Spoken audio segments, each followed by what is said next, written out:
की पंढरीची वारी, साधन निर्धारी आन नाही।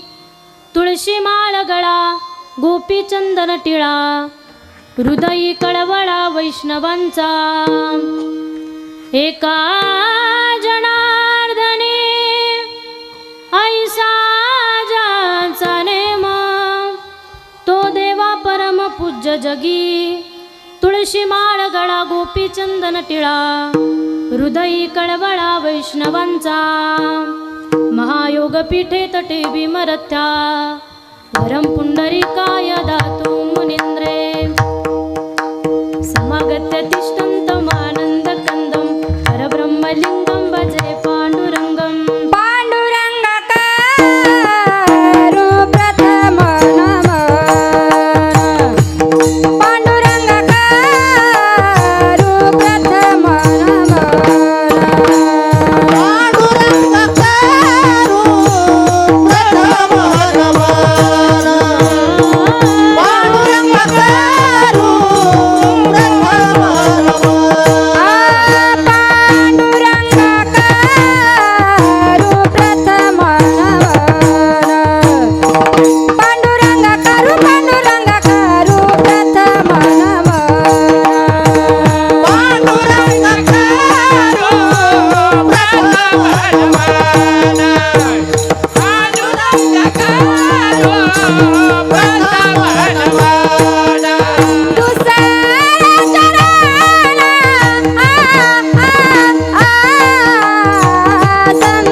पांडुरंगा करू प्रथम नमन, दुसरे चरण संताची। त्यांच्या कृपादाने कथेचा विस्तारू, बाबाजी सद्गुरुदास तुका। मनोजवं मारुततुल्य वेगं, जितेंद्रियं बुद्धिमत्ता वरिष्ठं। वातात्मजं वानरायुध मुख्यं, श्रीरामदूतं शरणं प्रपद्ये।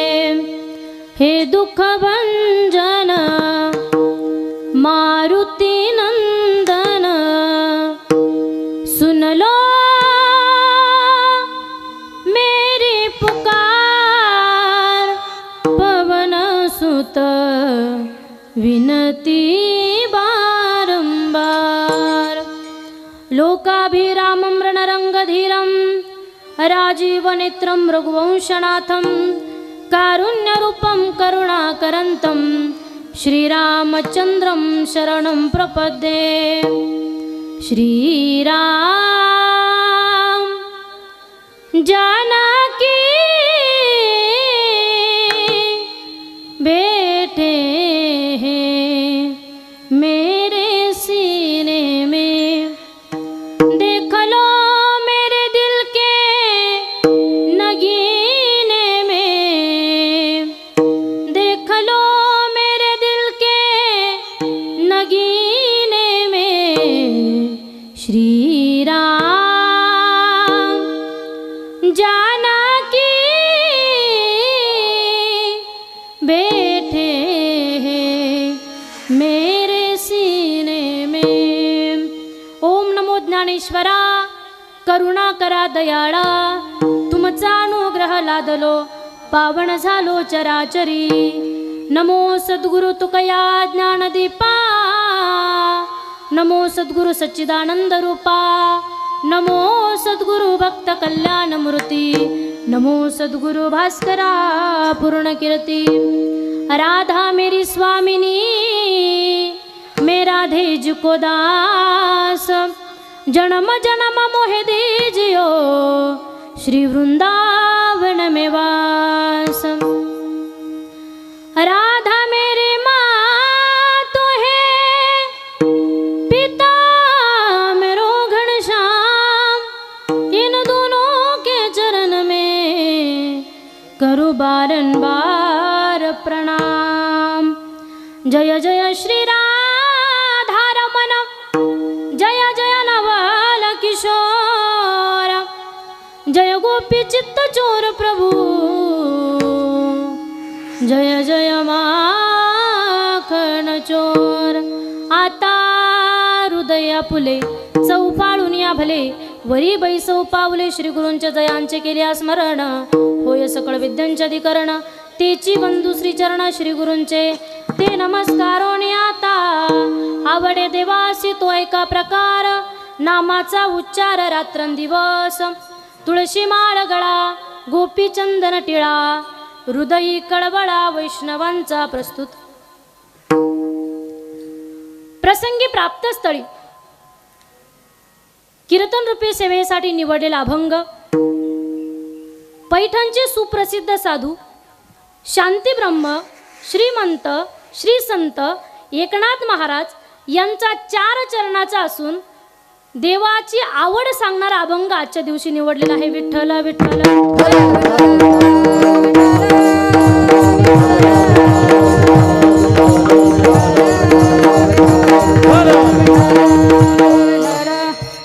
बघा, कुठलाही कार्यक्रम म्हटलं की कल्पसा पर्याय देणं फार महत्त्वाचं असतं, उचित असतं। तो म्हणजे असं काजा ठिकाणी वैकुंठवासी गुरुवारी हरिभक्तीपरायण मारुती महाराज गुरव चिखलगाव यांच्या प्रेरणेने अखंड हरिनाम सप्ताह वर्ष 45वे व या 45व्या वर्षातील आज 6व्या दिवसाची कीर्तनाची सेवा माझ्यासारख्या अज्ञानाच्या वाटेला आली आहे। अभंग त्या ठिकाणी ज्ञानी महात्म्याचा आहे। बघा, या ठिकाणी उपस्थित सर्व गावकरी असतील, महिला मंडळ, पुरुष मंडळ, सर्वांचेच आभार मानते। पहिल्यांदा सांगते, मला प्रस्तावना काही सांगता येत नाही, 2च मिनिटात सांगणार बरं का।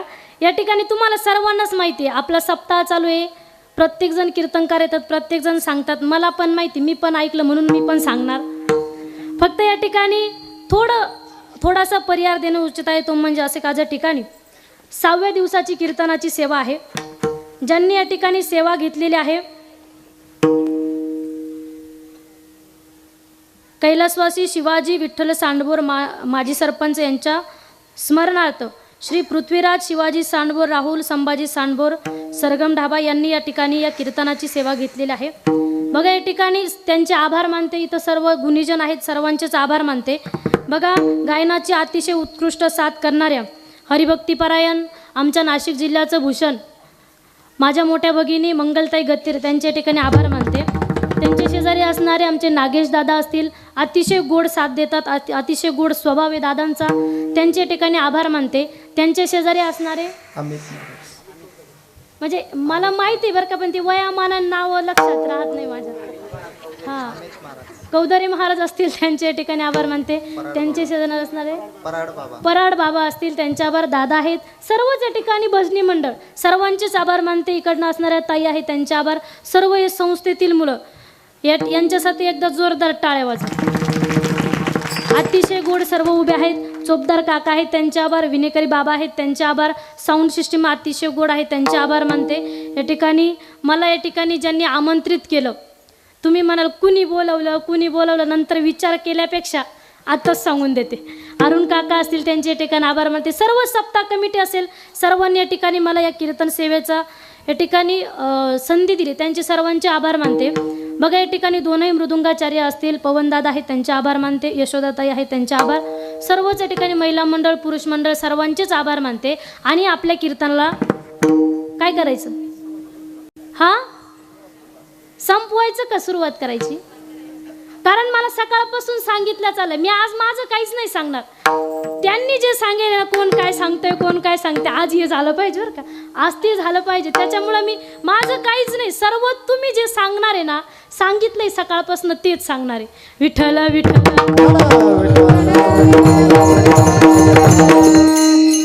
बघा या ठिकाणी अभंग श्री संत एकनाथ महाराजांचा निवडलेला आहे. एकनाथ महाराज या अभंगाद्वारे देवाची आवड सांगतात. या अभंगाद्वारे एकनाथ महाराज दोन गोष्टी सांगतात. एकनाथ महाराज म्हणतात या अभंगातून पहिली गोष्ट म्हणजे देवाची आवड सांगतात एकनाथ महाराज, आणि दुसरी गोष्ट म्हणजे देवाची आवड सांगत सांगत वारकरी संप्रदायामध्ये काही आचारसंहिता आहे, त्या आचारसंहितेचं वर्णन आजच्या अभंगामध्ये एकनाथ महाराज करतात. विठ्ठल विठ्ठल.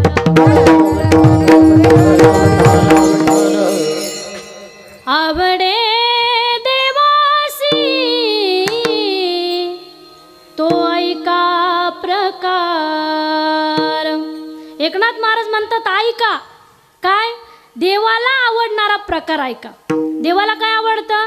नामाचा उच्चार रात्रंदिवस.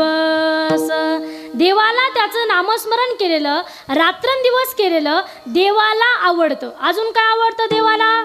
तुळशी माळ गळा, गोपी चंदन टिळा. तुळशी माळ गळा, गोपी चंदन टिळा. हृदयी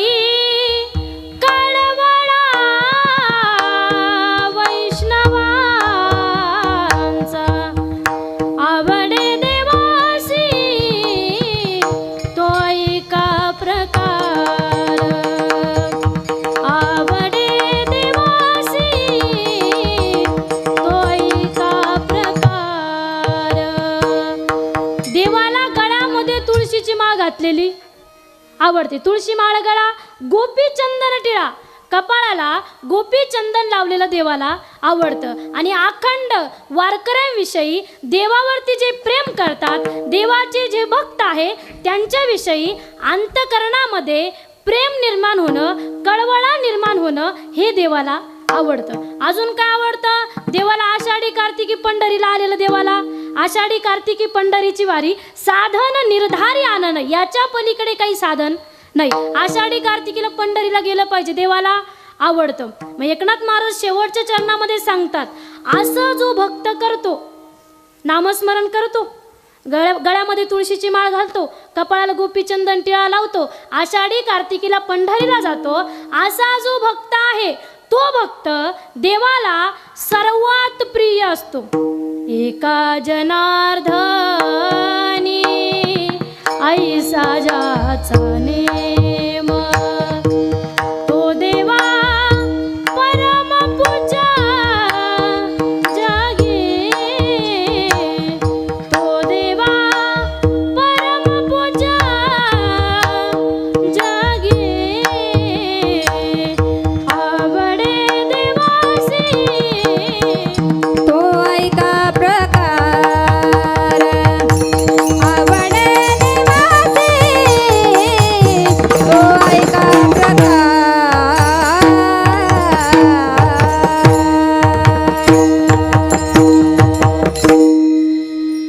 हा झाला अभंगाचा सरळ सरळ भावार्थ. चिंतन तुम्हाला कळालं का?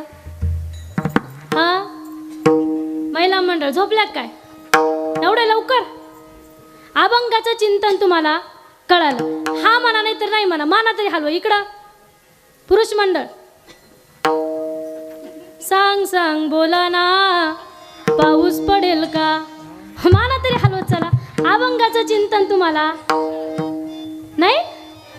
अरे चिंतन तुम्हाला कळालं. आता एक काम करा, तुम्ही निवांत झोपून घ्या, काहीच लोड घ्यायचा नाही. जाता जाता उठून देईल मी. काय होईल माहिती का, आज मी रोज, मला तुम्ही रोजच बघतात, त्याच्यामुळे मला बघून बघून बघून बघून तुम्हाला झोप येईल. झोपा, काय काय हरकत नाही. बघा जाता जाता उठून देईन. पण काही काही लोक लय विचार करतात, तो आम्ही रोज जातो कीर्तनाला, त्यांना वाटतं गेलं पाहिजे, ऐकलं पाहिजे, बसलं पाहिजे, 1.5-2 तासाचं कीर्तन असतंय, काही गोष्टी घेतल्या पाहिजे, काही घेऊन गेल्या पाहिजे असं वाटतं त्यांना. ते इथं येतात अगदी फ्रेश होऊन येतात, मेकअप करून येतात, इथं बसतात या धर्ममंडपामध्ये, पण काय होतं माहिती का, या धर्ममंडपामध्ये बसल्या बसल्या डुकली येते, त्यांची झोपच त्यांना उमजू देत नाही.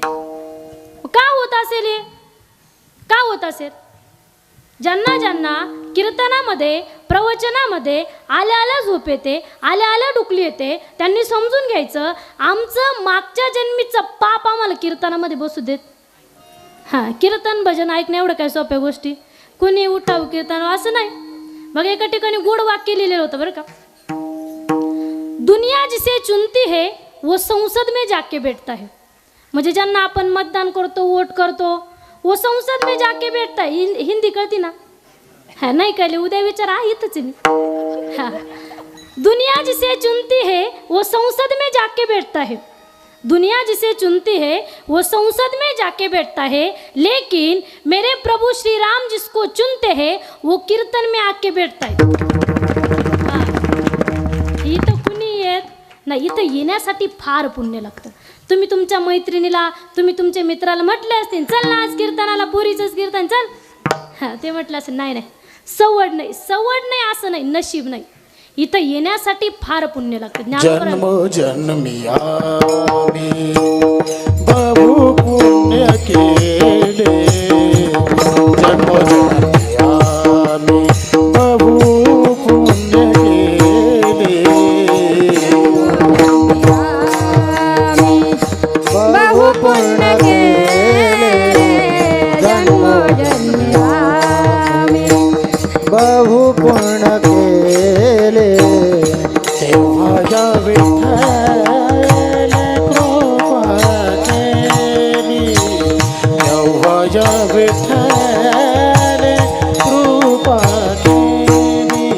जन्मोजन्मी आम्ही बहु पुण्य केले, जन्मोजन्मी आम्ही बहु पुण्य केले, जन्मोजन्मी आम्ही. देवाया विठ्ठल कृपा केली, देवाया विठ्ठल कृपा केली.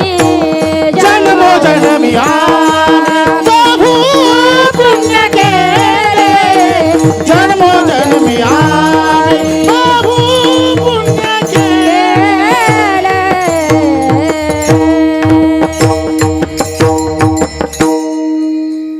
नामदेव महाराजांसारखा महात्मा सुद्धा म्हणतात जन्मोजन्मी आम्ही बहु पुण्य केले. मग काय झालं? तेव्हा या विठ्ठले कृपा केली. जन्माजन्मांतरीचं पुण्य झालं तेव्हा देवाने आमच्यावरती कृपा केली. मग आपणही फार भाग्यवान आहात. ज्ञानोबराय सुद्धा म्हणतात बहुत सुकृताची जोडी म्हणून विठ्ठली आवडी. फार पुण्य लागतं तेव्हा देवाविषयी आवड निर्माण होती. बघा या ठिकाणी हे मानवी शरीर मिळण्यासाठी पुण्य लागतं. सर्वांनाच माहिती, एक एक योनी कोटी कोटी फेरा आणि मग लागे वारा मानवाचा, मनुष्य देहाचा. बघा या ठिकाणी फार फिरून आलो का मग मानवी शरीर भेटतंय. मग हे शरीर काही सहजासहजी भेटलं नाही. काही काही लोक सहज बोलतात तो. हां, जे या जन्मात राहिलं ना हे ते पाहू पुढच्या जन्मात. पुढचा जन्म माणसाचं भेटेल का? कोणाला कोणाला गॅरंटी? गॅरंटीच नाही. हाच कसा तरी भेटलाय, फार पुण्य झालं. 2 मिनिटात उदाहरण सांगेल बरं का. एका गावामध्ये काय झालं, एक राजा होता, त्याने संपूर्ण गावभर दवंडी दिली. जो कोणी मला कावळा सापडून आणून देईल त्याला 10,000चं बक्षीस. असं ऐकल्याच्या नंतर सर्व गाव कावळ्याच्या मागे. त्यांनी काय विचार केला, 10,000 भेटले म्हणजे कुठं जायची गरज नाही, पुण्याला वगैरे आम्हाला तिकडंच थांबू आम्ही, असं त्यांना वाटायचं. पण ते कावळा काही सापडेनाच.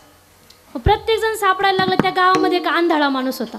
मग त्याने काय विचार केला, ज्यांना डोळे त्यांना सापडत नाही, आपण कुठं काय करतात, आपण बरं आहे म्हटलं, आपलं आपलं चालू दे, आपल्याला काही सापडणार नाही. मग त्याचे नित्यक्रम चालू होतात. तो रोज सकाळी नदीवर स्नानाला जायचा. तो त्या दिवशी उठला, सकाळी स्नानाला गेला, नदीवरती गेल्याच्या नंतर पाण्यात त्याने डुबकी मारली. पाण्यात डुबकी मारल्याच्या नंतर त्याचा नित्यनेम होता, पाण्यात डुबकी मारली का असे वरती हात काढायचे. बोलत नाही तुम्ही? हां, वरती हात काढायचे. वरती हात काढल्याच्या नंतर मग त्या दिवशी असा प्रसंग झाला, त्याने पाण्यात डुबकी मारली, वरती हात काढला आणि हात काढल्याच्या नंतर त्याच्या दोन्ही हातांमध्ये कावळा सापडला. सापडल्याच्या नंतर त्याने तिथल्या लोकांना विचारलं कोणता पक्षी, त्याला दिसत नव्हतं ना. मग सर्वांनी सांगितलं कावळा आहे. त्याला लय आनंद झाला. ते म्हटलं आता 10,000 घ्यायचे, निवांत महिनाभर काही काम करायचं, निवांत खायचं, निवांत बसायचं, आपल्याला काही काम करायची गरज नाही. मग त्याने काय केलं, तो कावळा घेतला आणि राजाकडे निघाला. पण माणूस असा आहे, आशा संपत लय आशा.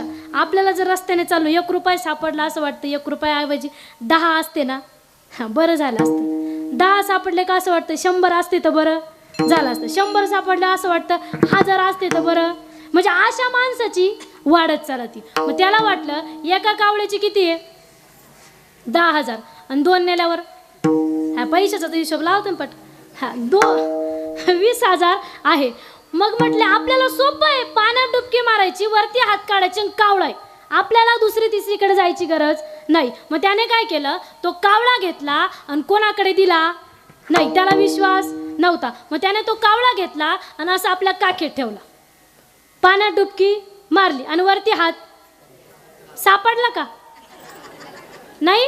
आणि जो होता तो त्याला हसू नका. तसं आपल्याला वाटतं बा पुढचा जन्म भेटेल, जो आहे तो निघून जाईल. पुढच्याची आशा करताना जे आहे ते याच जन्मात केलं पाहिजे. याच जन्मामध्ये देवाचं भजन चिंतन गडे देवाचे भजन आणि कहे ज्ञान नाही कोठे,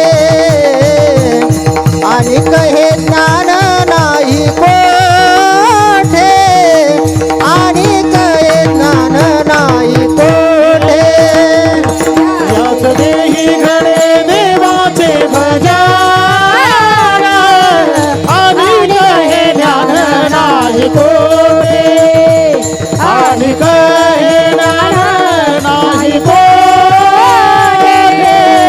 आणि कहे ज्ञान नाही कोठे.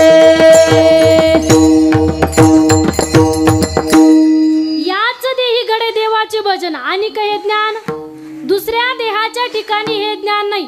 का तुम्ही एखाद दिवस बघितलं बा 4-5 गाढव असे रस्त्याने चालले आणि त्यांनी बघितलं तर कीर्तनाचा कार्यक्रम चालू आहे, मग जाऊन बसलं पाहिजे, होईल का असं नाही. कीर्तन चालू हे कुणाला कळतं, माणसाला. गाढवांना कीर्तन कळत मग ते येत आणि काही ज्ञान नाही कोठे. याच देही घडे देवाचे भजन. मग या जन्मामध्ये आल्याच्या नंतर देवाची भक्ती, देवाचं चिंतन केलं पाहिजे, देवासाठी भजन केलं पाहिजे आणि देवाकडे म्हटलं पाहिजे देवा एकदा तरी दर्शन दे बाबा. फार भजन झाल्याच्या नंतर देवाला म्हटलं पाहिजे एकदा दर्शन दे. काही लोक एकच कीर्तन ऐकतात, त्यांना वाटतं घरी जाता जाता भेटतो काय देव. हे एवढा सोपा नाही तो भेटायला, पण विनंती केली पाहिजे देवाकडे. जशा त्या गोपिका करायच्या ना, मनमोहन काना विनंती करू दिन रे, मनमोहन काना विनंती करू दिन रे, राहत के मेरे नैन, राहत के मेरे नैन, अब तो दरस दे दो कुंज बिहारी, मनवा है बेचैन, मनमोहन काना विनंती करू दिन रे.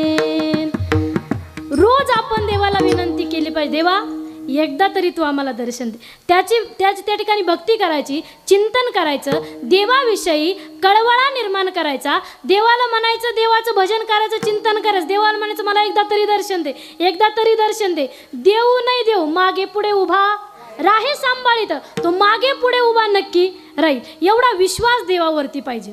मग बघा या अभंगाद्वारे एकनाथ महाराज देवाची आवड सांगतात. 3 गोष्टीची आवड आहे, जीवाची आवड आहे, संताची आवड आहे आणि देवाची आवड आहे. पहिली गोष्ट म्हणजे जीवाची आवड. जीवाची आवड म्हणजे आपल्यासारख्यांची. आपल्याला काय आवडतं, कुणाला काय आवडतं, कुणाला काय काही पण आवडतं. आपल्याला वेगवेगळ्या गोष्टी आवडतात. बघा हे लहान लहान पोरं आहेत ना, यांना खोड्या करायला लय आवडतं. याची खोडी कर, त्याची खोडी कर, याला मार त्याला मार, सारखे खोड्या करत राहतात. लय आवडतात खोड्या करायला. आपण खोड्या करू यात नवल नाही, देवाने सुद्धा खोड्या केल्या. खोड्या नको करू माझे बाबा बाबा, खोड्या नको करू माझे बाबा. देवाला सुद्धा सर्व गवळणी म्हणायचे, यशोदा माया म्हणायच्या, बाद झालं का ना, आता काय खोड्या करू. म्हणजे लहान पोरांना खोड्या करायला आवडतात. बघा महिला मंडळ, आपल्याला काय आवडतं? साडी घ्यायला. हां साडी घ्यायला. बरं जाऊ दे, तुम्हाला ऑप्शन देते. लोखंड असेल, पितळ असेल, चांदी असेल, ॲल्युमिनियम असेल, सोनं असेल, या धातूपैकी कोणता धातू आवडतो? हा लोखंड. इकडं लोखंड. हा सोनं ना, सोनं लय आवडतं आपल्याला. बापरे बापरे, लय सोनं आवडतं. इतकं सोनं लग्नामध्ये पाहायचं फक्त. ही तिच्या पुढं तर ती तिच्या पुढं. कोणते कोणते हार घालतात. पोहे हार असेल, राणी माझ्या नावाचं पण आहे बरं का, राणी हार असेल, चप्पल हार पण आहे ना, नाही का? नाही ना, वेगवेगळ्या प्रकारचे हार असतात. प्रत्येक लय लय महिला मंडळासारखं लय सोनं घालतात आणि एकमेकींच्या पुढं ही तिला दाखवते, ती तिला दाखवते. असं आपल्याला सोनं लय आवडतं. आपल्याला सोनं आवडेल यात नवलच नाही. प्रभू श्रीराम प्रभूंच्या बायकोला सुद्धा लय सोनं आवडायचं. बरोबर आहे ना? वनवासात गेल्यावरती त्या ठिकाणी सोन्याचं हरिण पाहिलं. सोन्याचं हरिण पाहिल्याच्या नंतर मग मला चोळी शिवायची म्हटले सोन्याच्या हरणाची. मग ते म्हणजे तिथून चालू आले. आपल्याला आवडते यात काही नवल नाही. बघा पुरुष मंडळ, आपल्याला काय आवडतं? आपल्याला शौर्य गाजवायला आवडतं. म्हणजे प्रत्येक गोष्टी म्हणजे पुरुष हा पुढं राहतो. कुठलाही कार्यक्रम घ्या तुम्ही, कुठल्याही कार्यक्रमामध्ये पुरुषाची साथ लई महत्वाची असते. ते सर्वात पुढे असतात. किती मोठं संकट येऊ द्या, ते पुढे असतात. म्हणजे आपल्याला शौर्य गाजवायला आवडतं, मोठेपणा गाजवायला आवडतं. आपल्याला आवडेल यात नवल नाही. छत्रपती शिवाजी महाराजांनी शौर्य गाजवलं. तुम्हाला सर्वांना माहिती, छत्रपती शिवाजी महाराजांनी स्वराज्याची स्थापना केली. म्हणजे वेगवेगळ्या प्रकारची आवड असते. जीवाची आवड आहे, संतांची आवड. संतांना काय आवडतं? माझी जीवेची आवड आहे.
संत महात्म्यांना देव सोडून काहीच आवडत नाही. देवच आवडतो त्यांना. पंढरीला जायला आवडतं. देवाची भक्ती, देवाचं चिंतन, देवाचं नामस्मरण, भजन, चिंतन हेच संतांना आवडतं. आणि देवाला काय आवडतं? अभंगाच्या पहिल्या चरणात आवडे देवासी तो ऐका प्रकार. आवडे देवासी तो ऐका प्रकार. आवडे देवासी तो ऐका प्रकार. आवडे देवासी तो ऐका प्रकार. आवडे देवासी तो ऐका प्रकार.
नामाचा उच्चार रात्रंदिवस.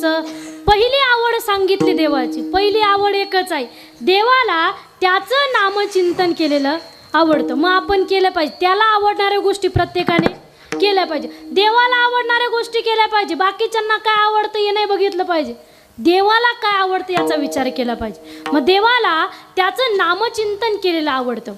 बघा, बरेचसे उदाहरणं सांगता येतील, तुम्ही आतापर्यंत बरेचसे उदाहरणं ऐकले नामचिंतनाविषयी. पण तुम्हाला एक सांगेल बरं का, नामचिंतनामुळे देवाच्या नामस्मरण करता करता काही भक्तांनी आपला प्राण सोडला तरी देवाचं नामस्मरण करायचं सोडलं. बघा, रामायणामधला प्रसंग सांगेल, 2च मिनिटात सांगेल. बघा, राम रावण युद्ध चालू होतं. त्या युद्धामध्ये रामप्रभूंच्या बाजूने सर्व वानर सेना होती, प्रत्येकाला माहिती वानर सेना होती, आणि रावणाच्या बाजूने सर्व राक्षस होते. आणि त्या राक्षसामध्ये रावणाच्या बाजूने त्याचा भाऊ होता कुंभकर्ण, बरोबर ना, त्याचा भाऊ हा होता त्याच्याकडनं. मग त्या कुंभकर्णाने ते युद्ध चालू होतं, युद्ध चालू असताना प्रत्येकाने या ठिकाणी कुंभकर्ण माहिती तुम्हाला पोरांनो, कुंभकर्ण माहिती का? इकडं माहिती ना, लई मोठा कुंभकर्ण आहे, माहिती ना तुम्हाला, लई मोठा कुंभकर्ण आहे. इतका मोठा कुंभकर्ण आहे का तो एकदा झोपला की 6 महिने उठतच नव्हता तो, 6 महिने. इतका मोठा कुंभकर्ण, त्याला उठवण्यासाठी असे ते त्या ठिकाणी जे शस्त्र राहायचे त्या शस्त्रांनी मारायचे तरी तो काय उठत नव्हता. त्याच्या कानामध्ये माईक सिस्टीम नव्हती तेव्हा, पण ते करायचे ते सनई वगैरे ते वाजवायचे त्याच्या कानामध्ये तरी तो उठत नव्हता. एवढा मोठा कुंभकर्ण होता, लई मोठा कुंभकर्ण होता. तुम्हाला माहिती, प्रत्येकाला कुंभकर्ण कसा होता माहिती, प्रत्येकाला माहिती आहे का? इकडं पाहिलंय का तुम्ही? मग कस काय हा हा म्हणून राहिले? पाहिलं कुणीच नाही? कुठं पाहिला? मी टीव्हीत पाहिलाय. हा, तुम्ही पण टीव्हीतच पाहतो आपण, कारण ते टीव्ही मध्ये त्यांनी ते वर्णनानुसार ते कुंभकर्णाची भूमिका मांडलेली असते. लय मोठा कुंभकर्ण, फार मोठा कुंभकर्ण, आणि तो रावणाच्या बाजूने युद्ध खेळायला होता, युद्धासाठी होता. आणि युद्धामध्ये वानर सेना होती. त्या वानरामध्ये एक वानर होतं, त्या वानराचं नाव होतं गंधमादन नावाचं वानर. ते वानराची त्या ठिकाणी ते युद्ध पण चालू आणि भजन पण चालू, चिंतन पण चालू, त्याचं सारखं चालू होतं, श्रीराम जय राम जय जय राम, श्रीराम जय राम जय जय राम, सारखं भजन चालू होतं त्या वानराचं. आणि भजन चालू असताना कुंभकर्णाने ते भजन कानावरती कुंभकर्णाच्या पडलं. कुंभकर्णाच्या कानावरती पडल्याच्या नंतर कुंभकर्णाला लई राग आला. म्हटलं, आता ज्याच्यासोबत युद्ध चालू आहे त्याचं नामस्मरण मला ऐकायला येतंय, लई राग आला. त्यानं असं त्या गंधमादनाला असं धरूनच घेतलं, अशा हातामध्ये धरलं आणि आपल्या एका हातावरती ठेवलं. हातावरती ठेवल्याच्या नंतर त्या गंधमादनाला सांगितलं, एक काम कर, तू जे काही भजन करतोय ते काय मला आवडत, तू एक काम कर, फक्त एकदा रावण म्हण, मी तुला मारत नाही, तुला सोडून देतो, जिवंत जाय म्हटलं, तू घरी कशाला या भानगडीत पडतो, एकदाच रावण म्हण. ते म्हटलं, आपण म्हणणार नाही. त्याचं तिथंच भजन चालू झालं त्याच्या हातावरती, श्रीराम जय राम जय जय राम, श्रीराम जय राम जय जय राम. भजन चालू झाल्याच्या नंतर कुंभकर्णाला लई राग आला. राग आल्याच्या नंतर कुंभकर्णाने ती अशी मूठ दाबली आणि दाबल्याच्या नंतर त्या वानराचा जीव असा कासावीस व्हायला लागला. तरी काय तो पार्टी बदलायला तयार. मग याने विचार केला कुंभकर्ण, याला थोडीशी अपेक्षा असेल, याला आपण काही ऑफर करू. मग ते म्हटले, एक काम कर, तुला आहे ना 10 गावं सोन्याचे देतो, एकदाच रावण म्हण. हे ते म्हटलं, आपल्याला गरज नाही, सोनं बिनं काय नको, आपल्याला फक्त भजन करायचे.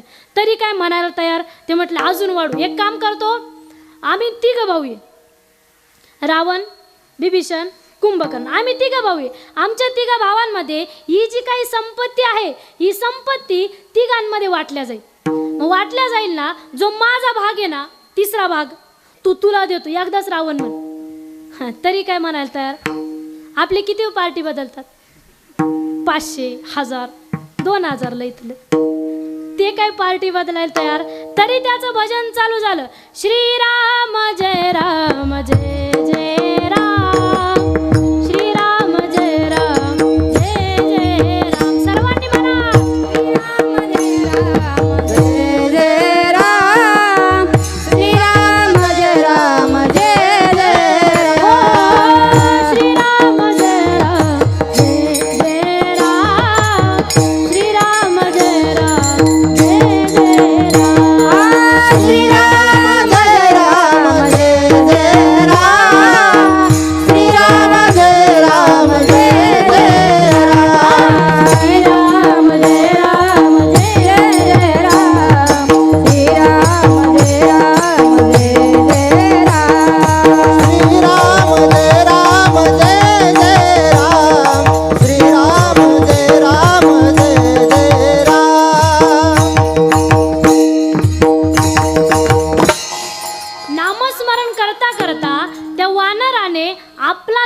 लोकांनी प्राणत्याग त्या ठिकाणीच केला. एवढी ऑफर भेटले, करायला पाहिजे होतं ना त्यानं. बरोबर आहे का नाही? हा नाही, किती बी ऑफर भेटू द्या, भक्त आपल्या देवाचं नामस्मरण कधी सोडत नाही. नामस्मरणाची ताकदच इतकी मोठी आहे की ते नामस्मरण घेतल्याच्या नंतर तुम्हाला सांगून जाईन, महाभारतामधला प्रसंग आहे, द्रौपदीने ते नामस्मरण घेतलं होतं, देवाचं नामस्मरण. काय झालं, पांडवांना यज्ञ करायचा होता, त्या यज्ञामध्ये त्यांना ऋषींची गरज होती, साधू संतांची गरज होती. आणि मग साधू संतांची गरज असल्यामुळे ते पांडव त्या साधूंकडे गेले आणि साधूंना सांगितलं, आमच्या घरी यज्ञ आहे, मग तुम्ही आमच्या घरी यज्ञाला या. मग ते म्हटले, नाही नाही, आपण काही येणार नाही, तुमच्याकडे किती पुण्य आहे मग मी येतो, सांगा पटकन किती पुण्य आहे. ते म्हटले, नाही आपल्याकडे काही पुण्य नाही.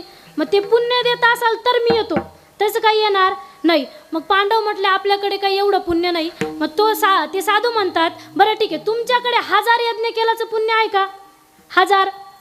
ते म्हटले, एवढं तर पुण्य नाही, अजून एवढे काही यज्ञ झाले नाही. मग ते पांडव घरी निघून गेले. घरी निघून गेल्याच्या नंतर द्रौपदीला हा सर्व घडलेला वृत्तांत सांगितला.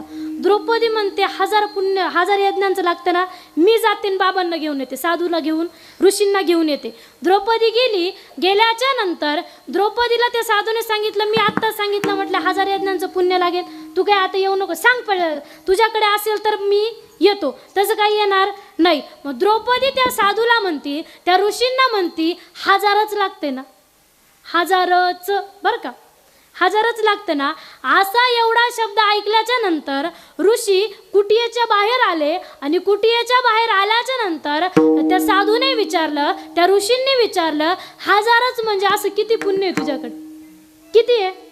मग द्रौपदी म्हटली, जसं मी आमच्या घरून निघाले, प्रत्येक पावला पावलाला कृष्ण कृष्ण कृष्ण कृष्ण म्हणत आले आणि पावला पावलाला देवाचं भजन केल्याच्या नंतर काय होतं, नाम घेता वाट चाले, यज्ञ पाऊला पाऊली गडे.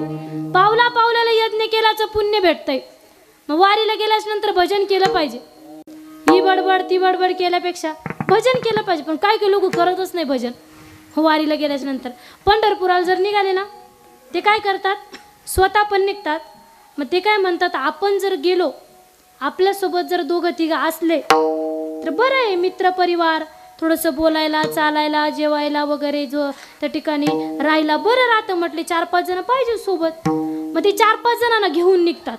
मग ते 4-5 जण काय करतात माहिती आहे का, सकाळी उठतात, उठल्याच्या नंतर स्नान वगैरे झालं की मग ते काय विचार करतात, ही भजनी मंडळी ना, ज्या घरी आपण राहिलो, आपल्याला सर्वांना माहिती, ज्या घरी आपण थांबलो त्या घरी सकाळी भजन करावं लागतं, मगच पुढं निघता. थोडंसं रामकृष्ण हरी वगैरे करावं लागतं, मग पुढं निघता येतं. मग ती 4-5 जण काय म्हणतात, एक काम करू आपण, या 4-5 यांचं भजन चालू आहे ना, तोपर्यंत आपण पुढं जाऊ. पुढं हा, पुढच्या ठेप्यावर जेवायच्या दुपारच्या पुढं जाऊ म्हटले. मग पुढं जाऊन काय होईल, पुढं गेलं का म्हणजे थोडासा आराम होईल. जोपर्यंत येतात ना तोपर्यंत आपला आराम होईल. आरामाला जातो का आपण, हा, वारीत आरामाला जातो का? आराम करायचं तर घरी राहायचं. मग ज्ञानोबराय म्हणतात बघा, पापाचे कळप पळती पुढे.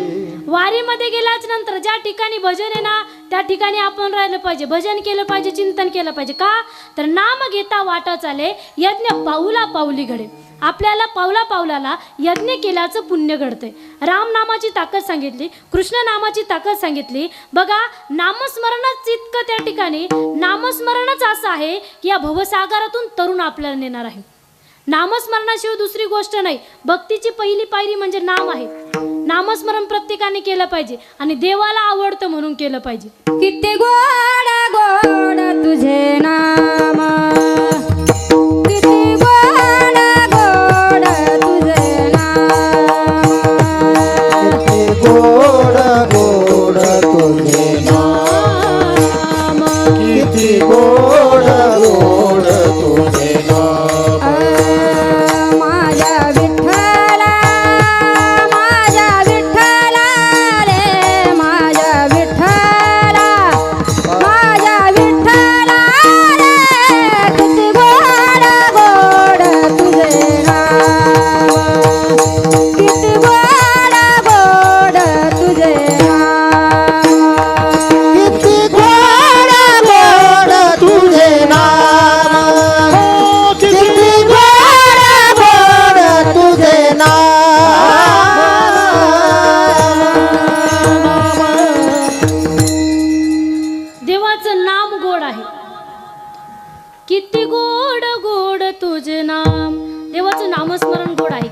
नंतर अंतःकरणाला समाधान मिळतं, अंतःकरण आपलं सुखावून जातं देवाचं नामस्मरण केल्याच्या नंतर.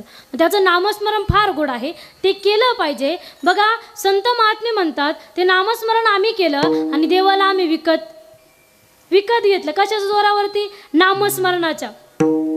कुणी म्हणे ही असेल चोरी, कुणा वाटते असे उधारी, जन्मभरीच्या श्वास तुके मोजिले हरिनाम, विकत घेतला श्याम बाई मी विकत घेतला श्याम.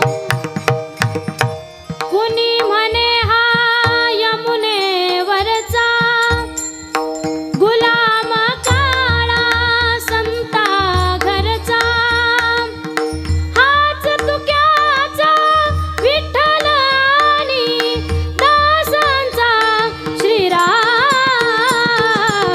विकत घेतला श्याम बाई मी विकत घेतला श्याम बाई मी विकत घेतला श्याम.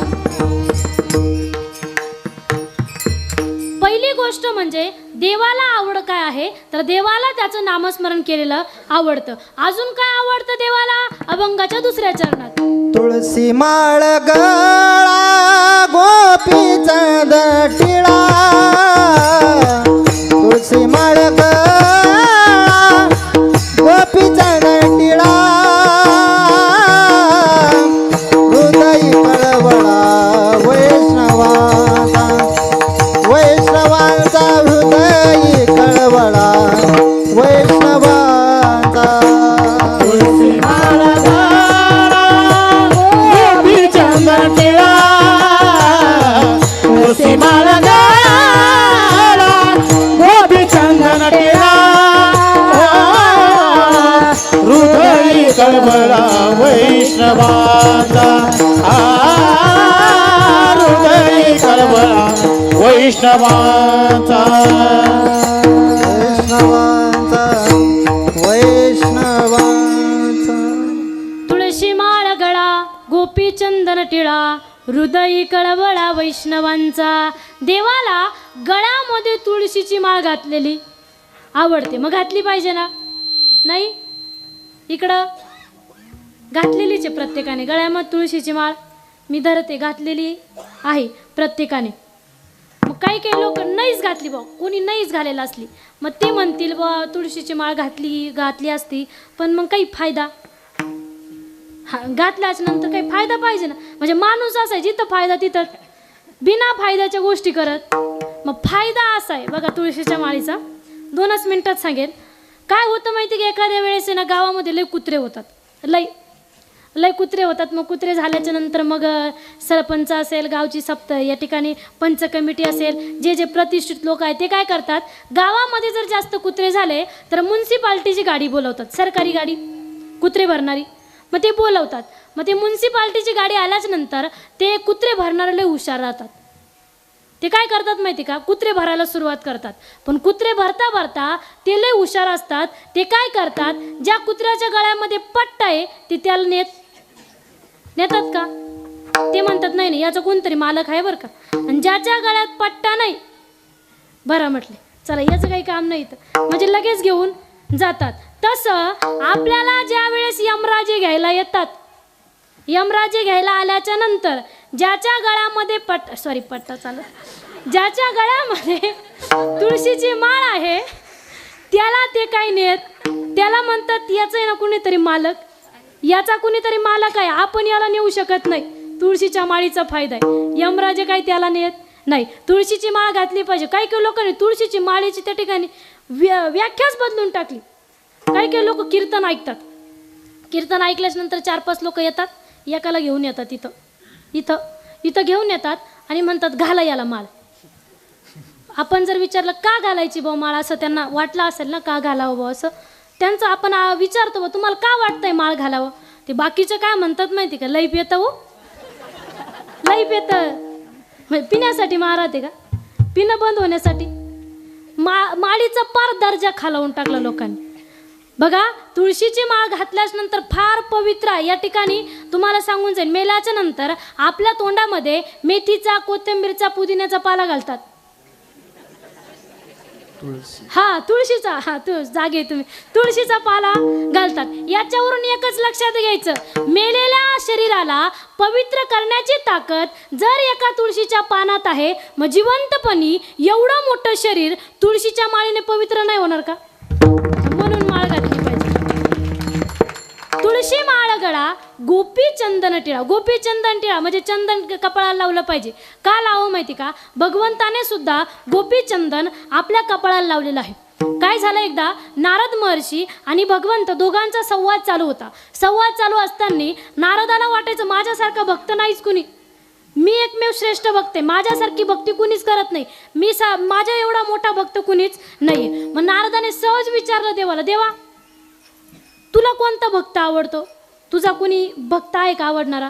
मग नारदाला माहीत होतं देव काय म्हणाल, नारदजी तुम्ही मला एवढ्यात जास्त आवडतात, तुम्हीच प्रिय आहे मला, तुमच्यापेक्षा जास्त कुणी प्रिय नाही. मग पण काय झालं, देव लई चतुर आहे. देवाला माहीत होतं कोणत्या भावनेने विचारलं, कारण फार चतुर आहे तो. चतुरा तो शिरोमणी, गुण लावण्याची खाणी, मुकुट सकळा मनी, धन्य तुची विठोबा. तो चतुरांचा शिरोमणी. नारदाने कोणत्या भावनेने विचारलं, देवाला लगेच कळलं. देव म्हटले, नारदजी तुम्हाला सांगू का, राग नाही येणार ना, मला आहे ना एवढ्यात जास्त वृंदावनामधल्या गोपिका आवडतात, त्या सर्वात जास्त प्रिय आहे मला. त्या एकमेव अशा भक्त आहे की त्या माझ्यासाठी काही पण करायला तयार आहे, इतके आवडतात म्हटले गोपिका. मग नारदाला काहीच कळेना, नारदाचं डोकंच दुखायला लागलं. म्हटलं आता काय झालं नेमकं, एवढ्या का श्रेष्ठ गोपिका? मग देवाला वाटलं याचं डोकं दुखणं बंद केलं पाहिजे. मग देवाने एक त्या ठिकाणी युक्ती केली.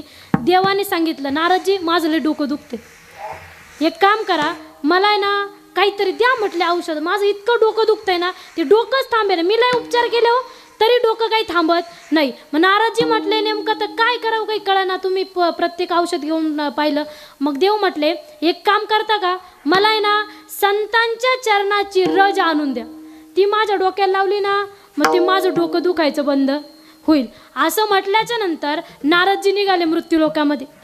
प्रत्येक साधूच्या आश्रमामध्ये जायला लागले. तिथं गेल्याच नंतर सांगायला लागले, देवाचं डोकं दुखतंय, तुमच्या चरणाची रज पाहिजे, आणि देवाची ती चरणाची रज जर तुमच्या लावली तर देवाचं डोकं दुखायचं बंद होईल. असं सांगितल्याच्या नंतर ते साधू महात्मे म्हणायचे, ते साधू संत म्हणायचे, तुम्ही नारदजी वेडे झाले, देवाच्या डोक्याला आमच्या चरणाची रज लावायची, आम्हाला काय नरकात जायचे का, आम्ही द्यायला तयार नाही. प्रत्येक ठिकाणी फिरायला लागले, कुठंच काय देव संतांच्या चरणाची रज भेटेना. मग नारदजी कंटाळले आणि वृंदावनामध्ये गेले. वृंदावनामध्ये गेल्याच्या नंतर तिथं गेल्यावरती गोपिकांना सांगितलं, म्हटलं देवाचे ना लय डोकं दुखतंय आणि एकच उपचार आहे, एकच उपाय आहे, तुमच्या चरणाची रज देवाला पाहिजे. ती चरणाची रज जर देवाच्या डोक्याला लावली तर देवाचं डोकं दुखायचं बंद होईल. मग असं ऐकल्याच्या नंतर गोपिका पळायलाच लागल्या. प्रत्येकजण जास्त त्याच्या घरामध्ये गेले. घरामध्ये गेल्याच्या नंतर असे मोठे मोठे भांडे पाण्याचे भरून आणले आणि ते मातीमध्ये पाणी टाकलं आणि त्या गोपिकांनी रास क्रीडा केल्याच्या नंतर त्यांचे जे पायाला जी माती लागलेली होती, जी रज लागली होती, ती खरडून काढली आणि एवढा असा गोळा दिला नारदाच्या हातात ठेवला. हातात ठेवल्याच्या नंतर नारद महर्षी म्हणतायत, तुम्हाला काही भीती वाटत नाही का? कशाला चालवली मी? देवाच्या डोक्याला लावायची, ही काय सामान्य माणसाच्या डोक्याला नाही लावायची, तुम्ही नरकात जाशाल. असं म्हटल्याच्या नंतर त्यामधली एक वृद्ध गोपी होती, वयाने अनुभवाने मोठी होती. ती गोपी म्हटली, नारदजी देवासाठी आम्ही, देवाचं डोकं जर दुखायचं बंद होत असेल तर देवासाठी आम्ही कायमच्या नरकात जायला तयार आहे, जन्मोजन्मी आम्ही नरकात जायला तयार आहे, पण देवाचं डोकं दुखायचं बंद झालं पाहिजे. त्याच वेळेस नारदाला कळलं गोपी काय एवढा श्रेष्ठ आहे. नारदजींनी ती रज घेतली. रज घेतल्याच नंतर देवाच्या डोक्याला लावली आणि देवाचं डोकं दुखायचं बंद. देवाचं नव्हतं दुखत, नारदाचं दुखत होतं. म्हणजे इतकं त्या ठिकाणी. आणि तेव्हापासून ती गोपीचंदन म्हणून देव सुद्धा मस्तकाला ते लावतात. तेच गोपीचंदन गोपींच्या चरणाची रज म्हणजेच गोपीचंदन आहे. आणि ते गोपीचंदन छोटंसं थोडंसं तरी आपण सर्वांनी लावलं पाहिजे. गोपीचंदन टिळा हृदयी कळवळा वैष्णवांचा. अंतकरणामध्ये वारकऱ्यांविषयी, संतांविषयी, भक्तांविषयी कळवळा पाहिजे, प्रेम पाहिजे. हे देवाला आवडतं. तुळशी माळ गळा गोपीचंदन टिळा हृदयी कळवळा वैष्णवांचा. गोपीचंदन उटी तुळशीच्या माळा. गोपीचंदन उटी तुळशीच्या माळा. गोपीचंदन उटी तुळशीच्या माळा. गोपीचंदन उटी तुळशीच्या माळा. हार मिरविते गळा रे. हार मिरविते गळा रे. हार मिरविते गळा रे. हार मिरविते गळा रे. मांडियेला वाळवंटी बाई. खेळ मांडियेला वाळवंटी गाई. नाचती वैष्णव माहेरी. नाचती वैष्णव बाई रे. नाचती वैष्णव बाहेरी. गोपीचंदना उटी तुळशीच्या माळा. हार मिरविते गळा. टाळ मृदुंग घाई पुष्प वर्षाव. टाळ मृदुंग घाई पुष्प वर्षाव. अनुपम्य सुख सोहळा रे. खेळ मांडियेला वाळवंटी गाई. खेळ मांडियेला वाळवंटी गाई. नाचती वैष्णव बाहेरी. नाचती वैष्णव बाहेरी. तुळशी माळ गळा गोपीचंदन टिळा हृदयी कळवळा वैष्णवांचा. अजून काय आवडतं देवाला? अभंगाच्या तिसऱ्या आषाढी